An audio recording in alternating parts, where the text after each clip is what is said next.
दोस्तों अदानी ग्रुप की बात करें, यहाँ पे कुछ ब्रेकिंग न्यूज निकल के आ रही है जिनको हम इस वीडियो के माध्यम से डिस्कस करने वाले हैं और जानने की कोशिश करेंगे क्या अदानी ग्रुप के लिए राह आसान हो गई है या अभी भी बहुत सारी मुसीबतें बाकी है।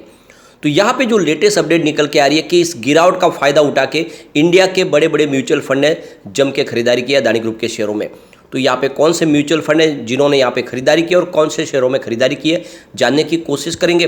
दूसरी तरफ धारावी के रीडेवलपमेंट को लेकर एक बड़ी अपडेट निकल के आ रही है जिसको इस वीडियो के माध्यम से डिस्कस करेंगे। जैसे कि आपको पता ही होगा धारावी के रीडेवलपमेंट का कॉन्ट्रैक्ट यहाँ पे इस समय देख सकते हो अदानी ग्रुप को मिला हुआ है। इसके अलावा जो लगातार ब्लेम लग रहे थे अदानी ग्रुप को लेकर कि उनके कुछ संबंध चाइना की कंपनियों से है उसका भी क्लेरिफिकेशन आ चुका है। इसके अलावा भी कुछ बड़ी अपडेट सेबी से और सुप्रीम कोर्ट से निकल के आ रही है जिसको भी इस वीडियो के माध्यम से डिस्कस करेंगे और कितनी जल्दी ये मामला पूरा सुलटने वाला है या फिर ये अभी और उलझेगा जानने की कोशिश करेंगे। लेकिन फ्रेंड उससे पहले अगर आप पहली बार हमारे चैनल पे आए तो चैनल को सब्सक्राइब कर दीजिए, एक बेल आइकॉन दबा दीजिए ताकि जब भी नया वीडियो बने पहला नोटिफिकेशन आपको मिले। वीडियो पसंद आए तो लाइक से जरूर कीजिए। चलो फ्रेंड्स वीडियो स्टार्ट करते हैं। मैं हूँ आपका दोस्त SB दवे और हमारे अपने चैनल ऑनलाइन कमाई में आपका बहुत बहुत स्वागत है। तो जैसे कि फ्रेंड्स यहाँ पे लेटेस्ट जो अब डाटा निकल के आ रहा है उसमें पता चल रहा है कि इंडिया के 5 म्यूचुअल फंड ने अदानी पावर और अदानी विल्मा लिमिटेड में अपनी होल्डिंग को बढ़ाया है मार्च क्वार्टर के दौरान। तो यहाँ पे देख सकते हो ये जो म्यूचुअल फंड है उसमें मोतीलाल ओसवाल म्यूचुअल फंड है, इसके अलावा एडलवाइज म्यूचुअल फंड और UTI mutual fund, HSBC mutual fund ने अदानी विल्मा लिमिटेड में अपनी होल्डिंग को बढ़ाया है।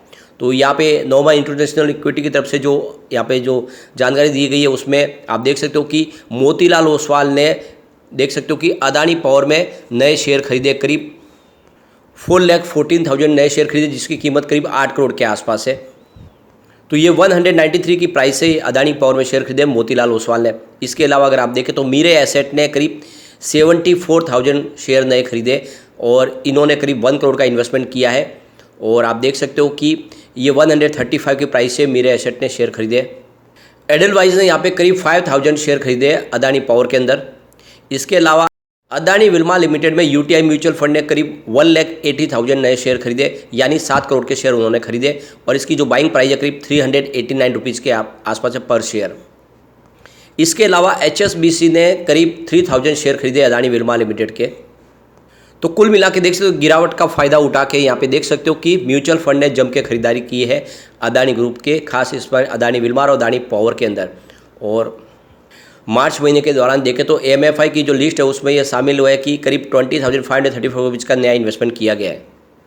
यहाँ पे एक बड़ी अपडेट और निकल के आ रही है जैसे कि सेबी फिलहाल जांच कर रही है अदानी ग्रुप के मामले की और सुप्रीम कोर्ट की जो 6 सदस्यों की कमेटी बनी है उसको रिपोर्ट जांच के बाद वो उनके सामने पेश करेगी। तो इसके बीच में जो खबर निकल के आ रही है कि जो गवर्नमेंट एजेंसीज है और मिनिस्ट्री ऑफ कॉर्पोरेट अफेयर्स यानी MC है वो अदानी ग्रुप के ऊपर जो भी लीगल एक्शन लेना है वो तब लेगी जब सेबी की तरफ से रिपोर्ट आ जाएगी और सुप्रीम कोर्ट का जो फैसला आ जाएगा उसके बाद में ही जो सरकारी एजेंसी है वो अदानी ग्रुप के ऊपर एक्शन ले सकती है। यानी अभी फिलहाल वो वेट कर रहे हैं सेबी के जांच रिपोर्ट की। सेबी की रिपोर्ट में क्या निकल के आएगा उसके बाद में ही दूसरी सरकारी एजेंसी एक्टिव होगी और वो आने वाले समय में इसके ऊपर और सख्ताई से कदम ले सकते हैं। लेकिन उसके पहले सुप्रीम कोर्ट में ये पूरा मामला है तो सुप्रीम कोर्ट क्या फैसला देगा उसके बाद में जो एजेंसियां है सरकार की वो इसके ऊपर एक्टिव हो जाएगी। एक बड़ी अपडेट और निकल के आ रही है जैसे कि अदानी ग्रुप ने FPO लाया था अदानी इंटरप्राइजेस का जिसको उसके बाद में वापस विड्रॉ कर लिया था जब यहाँ पे हिंडनबर्ग की रिपोर्ट के बाद शेयरों की प्राइस बहुत ज़बरदस्त गिरी। तो FPO प्राइस से नीचे आने के बाद में उन्होंने FPO को रिटर्न ले लिया। तो RTI के माध्यम से इसकी जानकारी मांगी थी कौन कौन निवेशक है जिन्होंने इस FPO में पैसे लगाए थे। तो RTI के बारे में जब ये जानकारी पूछी गई तो सेबी ने जानकारी देने से इनकार किया। उनको पता, उन्होंने कहा कि हमें नहीं पता कि कौन से निवेशक थे जिन्होंने अदानी इंटरप्राइजेस में पैसे लगाए थे। इसमें यह भी पूछा गया कि ये FPO क्यों रद्द हुआ, इसका जानकारी भी चाहिए। तो ये RTI के माध्यम से जानकारी पूछी गई थी। प्रसन्नजीत बोस मानक नाम के व्यक्ति ने 31 जनवरी और 8 फरवरी को सेबी के पास 2 अलग अलग RTI लगाई थी और बोस ने अपीलेट अथॉरिटी के पास अपील दायर की थी और उसमें कहा गया था कि RTI के जरिए जो जानकारी मांगी गई है उसे देने से चीफ पब्लिक इंफॉर्मेशन ऑफिसर ने इनकार कर दिया है। यानी RTI के तहत उनको जानकारी नहीं दी जा रही है। और इसके जवाब में रेस्पोंडेंट ने RTI द्वारा मांगी गई जानकारी के लिए कहा कि जो जानकारी मांगी जा रही है वो सेबी के पास उपलब्ध नहीं है। इसके अलावा जो उसकी अपील थी उसको खारिज करते हुए अपीलेट ने अथॉरिटी ने कहा है कि मांगी गई जो जानकारी है वो सार्वजनिक रिकॉर्ड का हिस्सा नहीं है और जहां ऐसी जानकारी जो किसी कानून या सार्वजनिक प्राधिकरण नियमों के या रेगुलेशन के तहत बनाए गए नियम के तहत नहीं आती, उसको ज़रूरी नहीं है कि सेबी वो जानकारी आपसे साझा करे। यानी जिस तरह से आप जानकारी वो मांग रहे हो वो सेबी उसके लिए बाध्य नहीं कि आपके साथ में वो सारी जानकारी साझा करे, तो वो उसके नियमों के बाहर है और इसीलिए सेबी को बाध्य नहीं किया जा सकता कि वो आपको इसके आरटीआई के तहत इसकी जानकारी दे। तो यहाँ पे जो सबसे बड़ी बात है कि सेबी के पास किसी प्रकार की किसी कंपनी की जानकारी मांगना सूचना के अधिकार के तहत नहीं आता है और इसीलिए यहाँ पे उन्होंने जो अपील की थी वो अपील भी खारिज हुई और सेबी जो भी जानकारी है वो जानकारी सीधी अब वो 6 सदस्यों के कमेटी के साथ में ही साझा करेगी और वहीं से सारा का सारा मामला क्लियर होगा। और आरटीआई के तहत ये क्लियर हो गई बात कि आपको ये जानकारी एक पर्सनल रूप से आप नहीं मांग सकते। सूचना अधिकार का यहाँ पे नियमों के तहत ये इसमें सेबी की जानकारी देना उनके लिए बाध्यकारी नहीं है।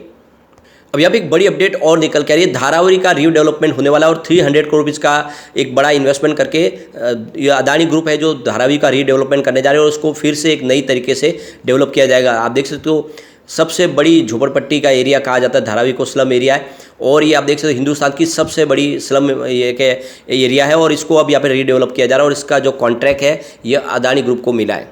सबसे बड़ी बात है कि धारावी में लाखों लोग रहते हैं और मुंबई का ये सबसे बड़ा स्लम एरिया है। दुनिया की सबसे महंगी जो रियल इस्टेट में शुमार किया था इस ज़मीन को, ये मुंबई का एक हार्ट कहा जाता है इसको धारावी को और इस वजह से इसकी वैल्यूएशन बहुत ज़्यादा है।